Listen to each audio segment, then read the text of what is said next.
வெளிப்படுத்தின விசேஷம் முதல் அதிகாரம், ಪ್ರಕಟಣೆ ಮೊದಲನೇ ಅಧ್ಯಾಯ.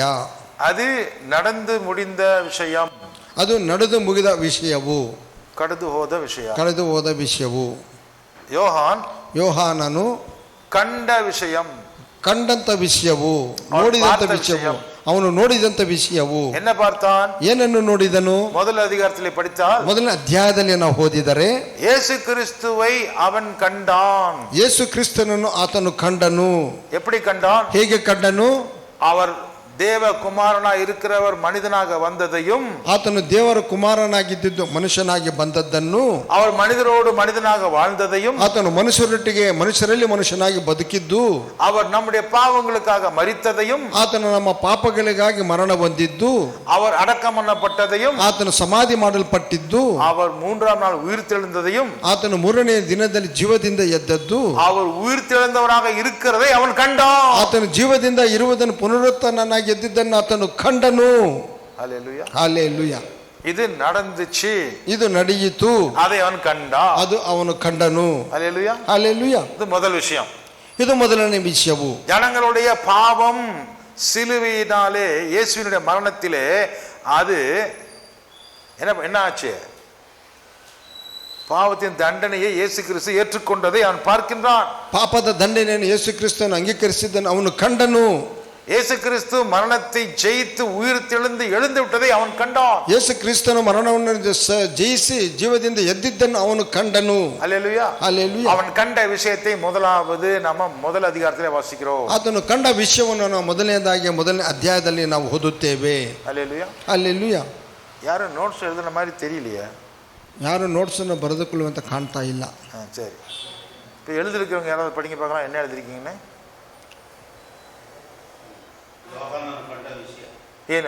ಏನು ಕಂಡನು? ಮೊದಲನೇದಲ್ಲಿ ಏನು ಕಂಡನು? ಯೇಸು ಕ್ರಿಸ್ತ. ಯಾರಿಗೂ ಗೊತ್ತಿಲ್ವಾ? ಯಾರಿಗೂ ಗೊತ್ತಿಲ್ವ?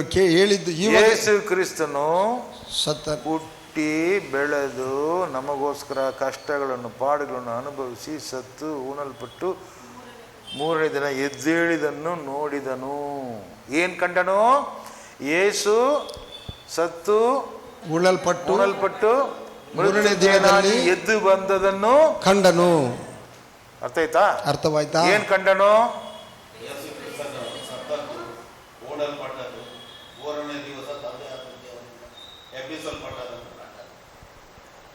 மிருத்யுஞ்சயனாகி ಎದ್ದೇಳಿದ ಯೇಸುವನ್ನು ಕಂಡನು. ಉಯಿರ್ತೆಳೆದ ಯೇಸುவை ಅವன் ಕಂಡಾன். ಪುನರುತ್ಥಾನನಾಗಿ ಎದ್ದಂತ ಯೇಸುವನ್ನು ಆತನು ಕಂಡನು. ಉಯಿರ್ತೆಳೆದ ಯೇಸುவை ಕಂಡಾன். ಜೀವದಿಂದ ಎದ್ದಂತ ಯೇಸುವನ್ನು ಕಂಡನು. ಮೃತ್ಯುಂಜಯನಾಗಿ ಎದ್ದಂತ ಯೇಸುವನ್ನು ಕಂಡನು. He has seen Christ who is risen from the dead. ಉಯಿರ್ತೆಳೆದ ಯೇಸುவை ಅವன் ಕಂಡான். ಜೀವದಿಂದ ಎದ್ದಂತ ಯೇಸುವನ್ನು ಅವನು ಕಂಡನು. மத்தவங்க செத்தவங்க அத்தனை பேர் இன்னும் பூமிக்கு அடியில் தான் இருக்கிறாங்க. ಮತ್ತೆ ಎಲ್ಲ ಸತ್ತಂತ ಎಷ್ಟೋ ಜನರು ಭೂಮಿ ಅಡಿಯಲ್ಲಿ ಇದ್ದಾರೆ. ಹಾಗೆ அவங்க சரீரத்திலிருந்து யாருமே எழுந்திருக்கல. ಅವರು ಶರೀರ ಪ್ರಕಾರವಾಗಿ ಯಾರು ಎದ್ದೇಳಲಿಲ್ಲ. அல்லேலூயா, ಹಲ್ಲೆಲೂಯಾ. ಯೇಸು ಕ್ರಿಸ್ತು ஒருவர் தான். ಯೇಸು ಕ್ರಿಸ್ತನೊಬ್ಬನೇ ಮರಿತ ಶರೀರத்திலே ಉಯಿರ್ತೆழுந்தார். ಸತ್ತ ಶರೀರದಿಂದಲೇ ಆತನು ಪುನರುತ್ಥಾನನಾಗಿ ಎದ್ದನು. ಪುನರುತ್ಥಾನ என்ன அர்த்தம்? ಪುನರುತ್ಥಾನವೆಂದರೆ ಏನು ಅರ್ಥ? ஆவியே வெளியில வர்றதில்ல. ಆವಿಯಾಗಿ ಆತನ ಆಚೆ ಬರಲಿಲ್ಲ. எப்படி வந்தாரு? ಹೇಗೆ ಬಂದನು? ಶರೀರத்தோடயே வந்தார். ಶರೀರದಿಂದಲೇ ಆತನು ಬಂದನು. எத்தனை பேர் இத நம்புறது? எத்தனை பேர் நம்புறதில்ல? ಎಷ್ಟು ಜನ ನಂಬುವುದಿಲ್ಲ? ಯೇಸು ಆವಿಯಾಗಿ போயிட்டாரு நினைக்கிறாங்க. ಯೇಸು ಆತ್ಮನಾಗಿ ಆವಿಯಾಗಿ ಹೋದನೆಂದು ಹೇಳುತ್ತಾರೆ. அப்படி போல ಆ ವಿಧವಾಗಿ ಹೋಗಲಿಲ್ಲ. ಯೇಸು ಶರೀರத்திலே ಉಯಿರ್ತೆழுந்தார். ಯೇಸು ಕ್ರಿಸ್ತನ ಶರೀರದಲ್ಲಿ ಆತನು ಜೀವದಿಂದ ಎದ್ದನು. ಶರೀರத்திலே அவர் அடி வாங்கினார். ಶರೀರದಲ್ಲಿ ಏಟುಗಳನ್ನು ತಿಂದನು. ಶರೀರத்திலே பாடுகளை அனுபவித்தார். ಶರೀರದಲ್ಲಿ ಬಾಧೆಗಳನ್ನು ಹಿಂಸೆಗಳನ್ನು ಅನುಭವಿಸಿದನು. எந்த ಶರೀரத்திலே அவர் காயங்களை அடைந்தாரோ அதே ಶರೀರத்திலே ಸತ್ತಾர். ಯಾವ ಶರೀರದಲ್ಲಿ ಏಟುಗಳನ್ನು ತಿಂದು ಗಾಯಗಳನ್ನು ಹೊಂದಿದನು ಅದೇ ಶರೀರದಲ್ಲಿ ಆತನು ಮರಣ ಹೊಂದಿದನು. அதே ಶರೀரமானது அடக்கம் பண்ணப்பட்டது. ಅದೇ ಶರೀರವು ಸಮಾಧಿ ಮಾಡಲ್ಪಟ್ಟಿತು. அதே ಶರೀರத்தை தான் அவர்கள் தேடும் பொழுது அங்கே ಶರೀரம் அங்கே இல்லைன்னு சொல்லி அவங்க கண்டுபிடிச்சாங்க. ಅದೇ ಶರೀರವನ್ನು ಅವರು ಹುಡುಕುವಾಗ ಆ ಶರೀರವು ಅಲ್ಲಿಲ್ಲವೆಂದು ಅವರು ಹೇಳಿದರು. ஏனென்றால் ಏಕೆಂದರೆ அவர் சரீரத்திலே வெளிப்பட்டார், மீண்டுமாய் உயிர்த்தி எழுந்தார். ಆತನು ಶರೀರದಲ್ಲಿ ಕಾಣಲ್ಪಟ್ಟನು, ಮತ್ತೆ ಆತನು ಜೀವದಿಂದ ಎದ್ದನು. சரீரத்திலே வெளிப்பட்டார், ಶರೀರದಲ್ಲಿ ಕಾಣಲ್ಪಟ್ಟನು. அவருடைய சரீரம், ಆತನ ಶರೀರವು செத்து போன சரீரம் ஒரு பக்கம், ஆவிய இன்னொரு பக்கம் அவர் இல்ல. ಸತ್ತ ಶರೀರ ಒಂದು ಕಡೆ, ಆತ್ಮ ಮತ್ತೊಂದು ಕಡೆ ಇಲ್ಲ. நல்லா புரிஞ்சுக்கங்க, ಚೆನ್ನಾಗಿ ಅರ್ಥ ಮಾಡಿಕೊಳ್ಳಿರಿ. உயிர்த்தெழுதல் ரிசரக்ஷன் என்ன அர்த்தம்? ಪುನರುತ್ಥಾನವೆಂದರೆ ಏನು ಅರ್ಥವು? ಜೀವದಿಂದ ಎದ್ದನೆಂದ್ರೆ ಏನು ಅರ್ಥವು? எந்த சரீரத்துல புதைச்சாங்களோ அதே சரீரம் புதுசா மகிமையா அழியாம எழுந்திருக்கும். ಯಾವ ಶರೀರದಲ್ಲಿ ಸತ್ತನೋ ಅದೇ ಶರೀರದಲ್ಲಿ ಹೊಸದಾಗಿ ನೂತನವಾಗಿ ನಾಶವಾಗದಂತ ಆ ಶರೀರದೊಟ್ಟಿಗೆ ಆತನು ಎದ್ದನು. செத்து போன சரீரம் சாவுக்கு ஏதுவான சரீரம். ಸತ್ತಂತ ಶರೀರ, ಸತ್ತು ಹೋದ ಶರೀರವು ಸಾವಿಗೆ அது லயவாகுவ ಶರೀರವಾಗಿದೆ. அதே சரீரத்துல மீண்டும் உயிர் பிழைச்சு வந்தா, ಅದೇ ಶರೀರದಲ್ಲಿ ಜೀವದಿಂದ ಎದ್ದು ಬಂದರೆ, செத்து போன செல்லுங்க, போனு, மசில்ஸ், தோல், ஸ்கின்னு, ஹேரு, கண்ணு, லங்ஸ் எல்லாமே புது பலத்துல புது சரீரமா வந்தாக்கா அதுக்கு பேர் தான் உயிர்த்தெழுதல். ಅದೇ ಒಂದು ಅದೇ ಶರೀರವು, ಅದೇ ಚರ್ಮವು, ಅದೇ ರಕ್ತವು, ಅದೇ ಮಾಂಸವು, ಅದೇ ಎಲುಬುಗಳು, ಅದೇ ಕಣಗಳು ಆ ಒಂದು ಸತ್ತಂತ ಅದೇ ಶರೀರದಲ್ಲಿ ತಿರುಗಿ ಒಂದು ನೂತನವಾಗಿ ಬಂದರೆ ಅದೇ ನೂತನ ಶರೀರವು, அதுவே புனருத்தானம், அதுவே புனருத்தானವು. ஹல்லேலூயா, ஹல்லேலூயா. இப்ப இருக்கிற இந்த சரீரம் சாகறதுக்கு ரெடியா இருக்கிற சரீரம். ಈಗ ಇರುವಂತ ಈ ಶರೀರವು ಸಾಯಲಿಕ್ಕೆ ಸಿದ್ಧವಾಗಿರುವಂತ ಒಂದು ಶರೀರವು. செத்து போன மேல, சத்தத்துக்கு பிறகு, ಸತ್ತ ನಂತರ அந்த சரீரத்துல மறுபடியும் ஒரு ஜீவன் உள்ளுக்குள்ள வந்த மாதிரி எழுந்தார் இயேசு. ಆ ಶರೀರದಲ್ಲಿ ಮತ್ತೆ ಜೀವವು ಬಂದಂತೆ ಯೇಸು ಕ್ರಿಸ್ತನು ಎದ್ದನು. ஹல்லேலூயா, ஹல்லேலூயா. அவருடைய சரீரம், செத்து போன சரீரம் ஒரு பக்கமா இவர் ஒரு பக்கமா அப்படி இல்ல. ಸತ್ತು ಹೋದಂತ ಶರೀರವು ಒಂದು ಕಡೆ, ಈತನು ಒಂದು ಕಡೆ ಆ ವಿಧವಾಗಿ ಇಲ್ಲ. அதே சரீரத்திலே உயிரோடு எழுந்தார். ಅದೇ ಶರೀರದಲ್ಲಿ ಆತನು ಜೀವದಿಂದ ಎದ್ದನು. எத்தனை பேர் நம்புறீங்க? ಎಷ್ಟು ಜನ ನಂಬುತ್ತೀರಾ? ಹಲ್ಲೇಲೂಯಾ. இதைத்தான் யோவான் கண்டார். ಇದನ್ನೇ ಯೋಹಾನನು ಕಂಡನು. ஹல்லேலூயா, ಹಲ್ಲೇಲೂಯಾ. யோவான் எதை பார்த்தான்? ಯೋಹಾನನು ಏನನ್ನು ನೋಡಿದನು? ಯಾವುದನ್ನು ನೋಡಿದನು? உயிர்த்தெழுந்ததை அவன் கண்டான். ಜೀವದಿಂದ ಎದ್ದದ್ದನ್ನು ಅವನು ಕಂಡನು. உயிர்த்தெழுந்த இயேசுவை அவன் பார்த்தான். ಜೀವದಿಂದ ಎದ್ದಂತ ಯೇಸುವನ್ನು ಅವನು ಕಂಡನು. அவரை குத்தினவர்களுடைய கண்களே அவரை பார்த்தது. ಆತನನ್ನು ಚುಚ್ಚಿದಂತ ಅವರ ಕಣ್ಗಳು ಆತನನ್ನು ನೋಡಿದವು. ஹல்லேலூயா, ಹಲ್ಲೇಲೂಯಾ. அவர் உயிர்த்தெழுந்ததை அந்த கண்கள் கண்டது. ಆತನು ಜೀವದಿಂದ ಎದ್ದದ್ದು ಆ ಕಣ್ಗಳು ಕಂಡವು. நான் வசனங்களுக்குள்ள நான் போல, நான் மேலோட்டமா அவுட்லைன் தான் சொல்லிட்டு இருக்கிறேன். ನಾನು ವಾಕ್ಯದಲ್ಲಿ ಇನ್ನೂ ಹೋಗಲಿಲ್ಲ. ನಾನು ನಿಮಗೆ ಮೇಲಿನ ಒಂದು ಪರಿಚಯವನ್ನು ಮಾತ್ರ ಮಾಡುತ್ತಿದ್ದೇನೆ. வெளிப்படுத்தின விசேஷத்தினுடைய 3 பகுதிகளில் முதல் பகுதியை தான் சொல்லியிருக்கிறேன். அது உள்ள விவரமா இன்னும் நான் சொல்லல. ಪ್ರಕಟಣೆಯಲ್ಲಿ 3 ಭಾಗಗಳಲ್ಲಿ ಮೊದಲನೇ ಭಾಗವನ್ನು ನಿಮಗೆ ಹೇಳುತ್ತಿದ್ದೇನೆ. ಅದರ ಇನ್ನೂ ಅದರ ಒಳಗೆ ನಾನು ಹೋಗಲಿಲ್ಲ. முதல் பாகம் என்ன சொல்லுது? முதல் அதிகாரத்தில் என்ன சொல்லுது? ಮೊದಲನೇ ಭಾಗವು ಮೊದಲನೇ ಅಧ್ಯಾಯದಲ್ಲಿ ಏನು ಹೇಳುತ್ತದೆ? ಯೇಸು ಉಯಿರ್ತೆಳುந்ததை யோவான் கண்டான். ಯೇಸು ಜೀವದಿಂದ ಎದ್ದದ್ದನ್ನು ಯೋಹಾನನು ಕಂಡನು. எப்படிப்பட்ட இயேசுவை பார்த்தான்? ಯಾವ ವಿಧವಾದಂತ ಯೇಸುವನ್ನು ಕಂಡನು? உயிர்த்தெழுந்திருக்கிறதை, செத்து உயிர்த்தெழுந்ததை அவன் பார்க்கிறான். ಸತ್ತು ಜೀವದಿಂದ ಎದ್ದಂತ ಯೇಸುವನ್ನು ಅವನು ಕಂಡನು. ஹல்லேலூயா, ಹಲ್ಲೇಲೂಯಾ. அவருடைய கைகளிலே, ಆತನ ಕೈಗಳಲ್ಲಿ, அவருடைய கால்களிலே, ಆತನ ಕಾಲುಗಳಲ್ಲಿ காயத்தை பார்க்கிறான். ಆತನ ಗಾಯಗಳು ಆಗಿ ಆತನು ನೋಡಿದನು. அதே இயேசு, ಅದೇ ಯೇಸು அதே சரீரத்துல, ಅದೇ ಶರೀರದಲ್ಲಿ அழியாத ஒரு பவரோட எந்திரிச்சிருக்கிறார். ಲಯವಾಗದಿರುವಂತ ಒಂದು ಶಕ್ತಿಯೊಟ್ಟಿಗೆ ಆತನು ಎದ್ದನು. ನಿರ್ಲಯವಾದ ಶರೀರದೊಟ್ಟಿಗೆ ಆತನು ಎದ್ದನು. ಮಹಿಮೆಯ ಶರೀರದಲ್ಲಿ ಎದ್ದು ಹೇಳಿದ್ದಾನೆ. Hallelujah, hallelujah. Praise the Lord, praise the Lord. ಶರೀரம் மறுரூபம் அடைந்தது. ಶರೀರವು ಮರು ರೂಪವನ್ನು ಹೊಂದಿತು. பேசாத வாய் பேசியது. ಮಾತನಾಡಿರುವಂತ ಬಾಯಿ ಮಾತನಾಡಿತು. நின்னு போன ಹೃದயம் மறுபடியும் அது லப் டப்னு அது வேலை செய்தது. ನಿಂತಂತ ಹೃದಯ ಮತ್ತೆ ಅದು ಲಬ್ ಡಬ್ ಎಂದು ಕೆಲಸ ಮಾಡಲಿಕ್ಕೆ ಪ್ರಾರಂಭಿಸಿತು. நடக்க முடியாத கால்கள் நடந்தது. ನಡೆಯಲಿಕ್ಕೆ ಅಸಾಧ್ಯವಾದಂತ ಕಾಲುಗಳು ನಡೆದವು. பார்க்காத கண்ணு பார்த்தது. ನೋಡಲಿಕ್ಕೆ ಆಗದಂತ ಕಣ್ಗಳು ನೋಡಿದವು. காதுகள் கேட்டது. ಕಿವಿಗಳು ಕೇಳಿದವು. வாய் பேசியது. ಬಾಯಿ ಮಾತನಾಡಿತು. உள்ளுக்குள்ள குடல்கள்லாம் வேலை செஞ்சு அவர் சாப்பிட்டது ஜீரணமாகுது. ಒಳಗಿರುವಂತ ಎಲ್ಲ ಕರುಳುಗಳು, ಎಲ್ಲ ಅವಯವಗಳು ಕೆಲಸ ಮಾಡಲಿಕ್ಕೆ ಪ್ರಾರಂಭವಾಗಿ ಜೀರ್ಣವಾಯಿತು. ಕೈಗಳು ಕೆಲಸ ಮಾಡಿದವು. சாப்பிடுறதுக்கு கொடுங்கன்னு கேக்குறார் இயேசு. ತಿನ್ನುವುದಕ್ಕೆ ಕೊಡಿರಿ ಎಂದು ಕೇಳುತ್ತಿದ್ದಾನೆ ಯೇಸು ಕ್ರಿಸ್ತನು. என்ன கொடுத்தாங்க ಅವರಿಗೆ? ಏನು ಕೊಟ್ಟರು ಆವಾಗ ಆತನಿಗೆ? மீன் எப்படி சாப்பிடுவீங்க? ಮೀನನ್ನು ಹೇಗೆ ತಿನ್ನುತ್ತೀರಿ? ಸಿಕ್ಕಿದ சாப்பிடுவீங்களா? ಸಿಕ್ಕಿದಾಗ ನಾವು ತಿಂತೀವಾ? யாராவது மீன் சாப்பிட்டுருக்கீங்களா? ಯಾರಾದ್ರೂ ಮೀನು ತಿಂದಿದ್ದೀರಾ? இங்க இருக்கவங்களுக்கு யாருமே மீன் சாப்பிட தெரியாது. சுப்ரீத் தான் தெரியும். சுப்ரீத் நீ கடலோர பகுதியிலிருந்து வர.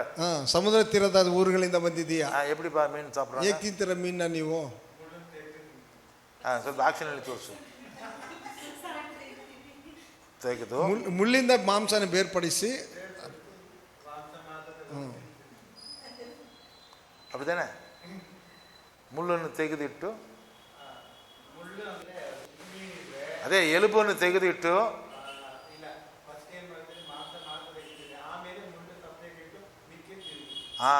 ಹಿಂಗೆ ನುಂಗಲ್ಲ ಪೂರ್ತಿ ಮೀನನ್ನು ಸ್ವಲ್ಪ ಸ್ವಲ್ಪ ಕರೆಕ್ಟಾ?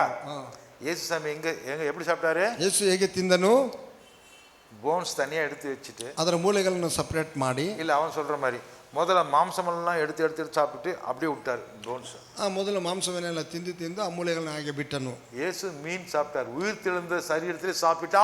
ಯೇಸು ಕ್ರಿಸ್ತನು ಮೀನನ್ನು ತಿಂದಿದನು, ಜೀವದಿಂದ ಆ ಶರೀರದಲ್ಲಿ ಆತನು ತಿಂದನು.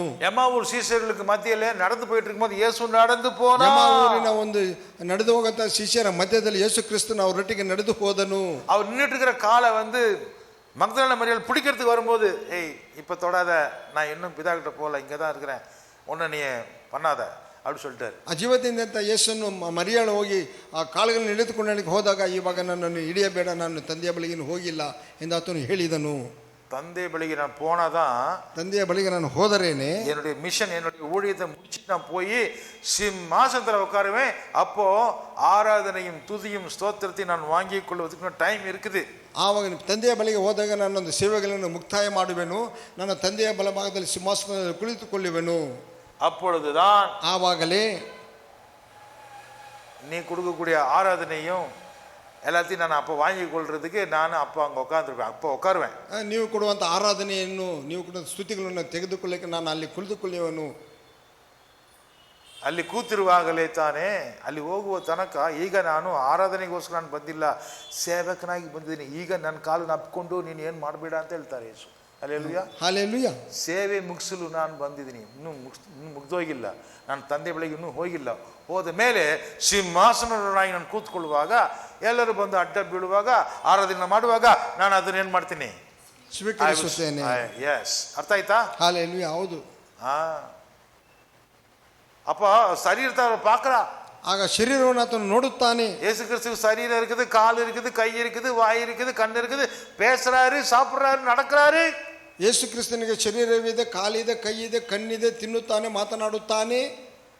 அந்த சரீரத்தை தான் யோவான் கண்டார். ಆ ಶರೀರವನ್ನೇ ಯೋಹಾನನು ಕಂಡನು. அதைத்தான் ಆண்டவர் சொன்னார். ಅದನ್ನೇ ದೇವರು ಹೇಳಿದನು. நீ கண்டதை, ನೀನು ಕಂಡದ್ದನ್ನು எழுது, ಹೇಳು, ಬರಿ. அதைத்தான் முதல் அதிகாரத்தில் வாசிக்கிறோம். ಅದನ್ನೇ ನಾವು ಮೊದಲ ಅಧ್ಯಾಯದಲ್ಲಿ ನಾವು ಓದುತ್ತೇವೆ. ஹல்லேலூயா, ಹಲ್ಲೆಲೂಯಾ. ಎರಡನೆಯದು, இரண்டாவது அதிகாரம் மூணாவது அதிகாரம் ஒன்னா சேர்த்தா 2 ಮತ್ತು 3ನೇ ಅಧ್ಯಾಯಗಳನ್ನು ಒಟ್ಟಾಗಿ ಸೇರಿಸಿದರೆ இரண்டாவது பகுதி, ಎರಡನೇ ಭಾಗ, இப்பொழுது நடந்து கொண்டிருக்கிறதை எழுது. ಈವಾಗ ನಡೆಯುತ್ತಿರುವುದನ್ನು ನೀನು ಬರೆ. அது அந்த 2 அதிகாரத்தில் என்னென்ன இருக்குது? ಆ 2 ಅಧ್ಯಾಯಗಳಲ್ಲಿ ಏನೆಲ್ಲ ಇದೆ? 2ஆம் அதிகாரம் 3ஆம் அதிகாரத்தில் என்ன இருக்குது? 2ನೇ ಅಧ್ಯಾಯ 3ನೇ ಅಧ್ಯಾಯದಲ್ಲಿ ಏನೆಲ್ಲ ಇದೆ?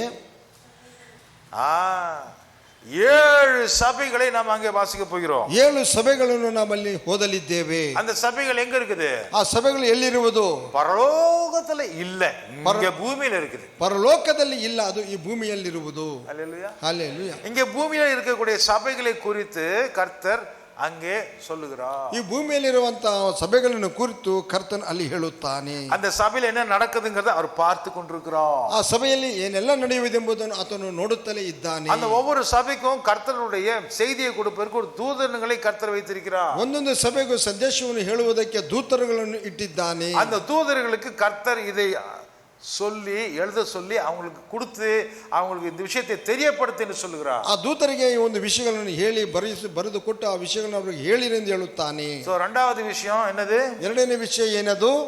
இப்ப நடந்துகிட்டு இருக்கிற விஷயம் என்னது? ಈಗ ನಡೆಯುತ್ತಿರುವಂತಹ ವಿಷಯ ಏನದು?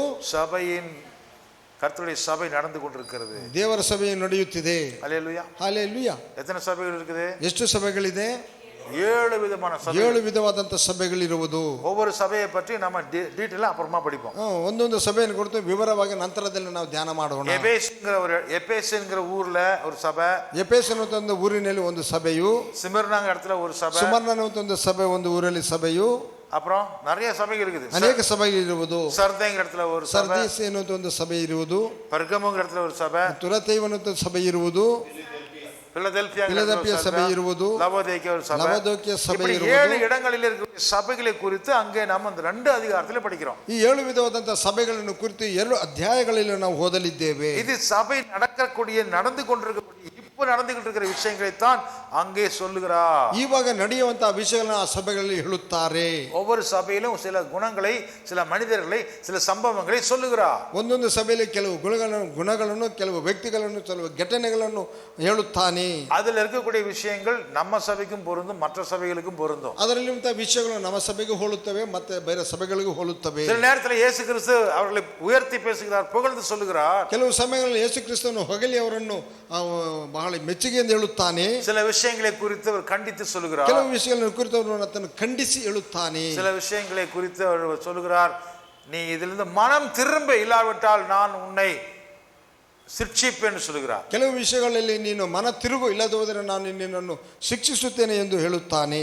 மனம் திரும்பினால் நான் உனக்கு ரிவார்டு கொடுப்பேன், உனக்கு பெரிய ಉಡುಗೊರೆ ಕೊಡ್ತೇನೆ சொல்றேன். ಮನ ತಿರುಗಿದರೆ ನಿನಗೆ ಬಹುಮಾನವನ್ನು ಕೊಡುತ್ತೇನೆ ಎಂದು ಹೇಳುತ್ತಾನೆ. கொடுவேನು ಎಂದು ಹೇಳುತ್ತಾನೆ. ஹல்லேலூயா, ஹல்லேலூயா. இப்ப நடக்கக்கூடிய சபைகளுக்கு குறித்து அவர் சுத்திகரிக்கிறவராகவும் எச்சரிக்கிறவராகவும் கவனிக்கிறவராகவும் இருக்கிறார். ಇವಾಗ ನಡೆಯುವಂತಹ ಸಭೆಗಳನ್ನು ಶುದ್ಧೀಕರಣ ಮಾಡುವಾತನು ಎಚ್ಚರಿಸುವಂತವನಾಗಿಯೂ ಗಮನಿಸುವಂತವನಾಗಿಯೂ ಇದ್ದಾನೆ. இப்ப நடந்துகிட்டு இருக்குது, இது ಇವಾಗ ನಡೆಯುತ್ತಿದೆ ಅದು. ஹல்லேலூயா, ಹಲ್ಲೇಲೂಯಾ. சரி, இது எந்த அதிகாரங்களிலே பார்த்தோம்? ಇದರಲ್ಲಿ ಯಾವ ಅಧ್ಯಾಯದಲ್ಲಿ ನಾವು ನೋಡಿದೆವು? 2, 3.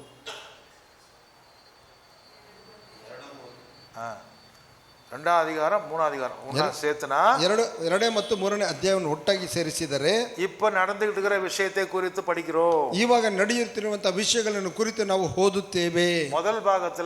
ಮೊದಲನೇ ಭಾಗದಲ್ಲಿ ಮೊದಲ அதிகாரத்துல பார்க்கிறோம். ಮೊದಲ ಅಧ್ಯಾಯದಲ್ಲಿ ನೋಡುತ್ತೇವೆ. கண்ட விஷயத்தை அங்கே படிக்கிறோம். ಕಂಡಂತ ವಿಷಯವನ್ನಲ್ಲಿ ನಾವು ನೋಡುತ್ತೇವೆ. இப்ப நடந்துகிட்டு இருக்கிற விஷயத்தை 2ஆம் அதிகாரம் 3ஆம் அதிகாரத்திலே பார்க்கிறோம். ಇವಾಗ ನಡೆಯುತ್ತಿರುವಂತಹ ವಿಷಯಗಳನ್ನು 2ನೇ ಮತ್ತು 3ನೇ ಅಧ್ಯಾಯದಲ್ಲಿ ನಾವು ನೋಡುತ್ತೇವೆ. சரி, மூன்றாவது விஷயத்துக்கு போவோமா? 3ನೇ ವಿಷಯಕ್ಕೆ ನಾವು ಹೋಗೋಣವೇ? மூணாவது விஷயங்கிறது 3ನೇ ವಿಷಯವೆನ್ನುವುದು 4ஆம் அதிகாரத்திலிருந்து 4ನೇ ಅಧ್ಯಾಯದಿಂದ 22ஆம் அதிகாரம் வரைக்கும் போகுது. 22ನೇ ಅಧ್ಯಾಯದವರೆಗೂ ಹೋಗುತ್ತದೆ.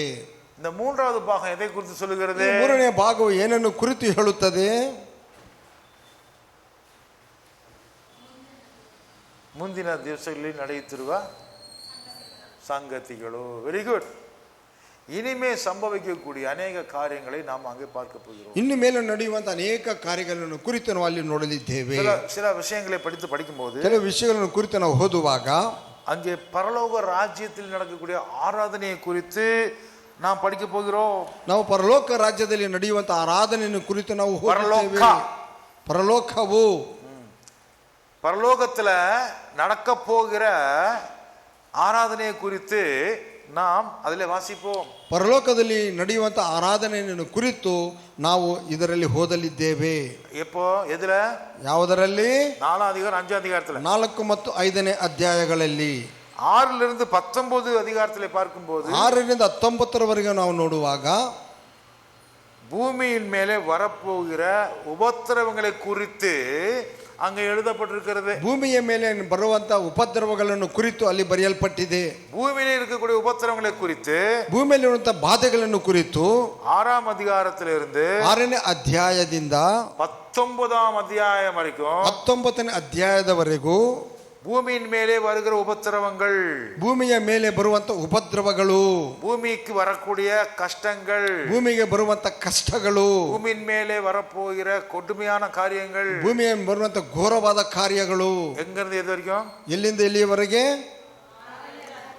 6ஆம் அதிகாரத்திலிருந்து 19ನೇ ಅಧ್ಯಾಯ 19ஆம் அதிகாரம் வரைக்கும் நீங்க படிச்சீங்கன்னா 6ನೇ ಅಧ್ಯಾಯದಿಂದ 19ನೇ ಅಧ್ಯಾಯದವರೆಗೂ ನೀವು ಓದಿದರೆ உபத்திரவங்கள், ಉಪದ್ರವಗಳು, ಕಷ್ಟಗಳು, சாபங்கள், ಶಾಪಗಳು, அதிர்ச்சிகள், ದಿಗ್ಭ್ರಮೆಗಳು, ಮರಣಗಳು, சேதங்கள், ಕಷ್ಟ ನಷ್ಟಗಳು, இதெல்லாம் படிக்க போறோம். ಇವೆಲ್ಲವನ್ನು ಕುರಿತು ನಾವು ಓದಲಿದ್ದೇವೆ. ಅದ இத்தனை அதிகாரத்தில் படிக்க போறோம். ಇಷ್ಟು ಅಧ್ಯಾಯಗಳನ್ನ ಅದನ್ನು ನಾವು ಓದಲಿದ್ದೇವೆ. சரி, இதுக்கு பிறகு ಅದರ ನಂತರ 20ஆம் அதிகாரம் எதை பத்தி சொல்லுது?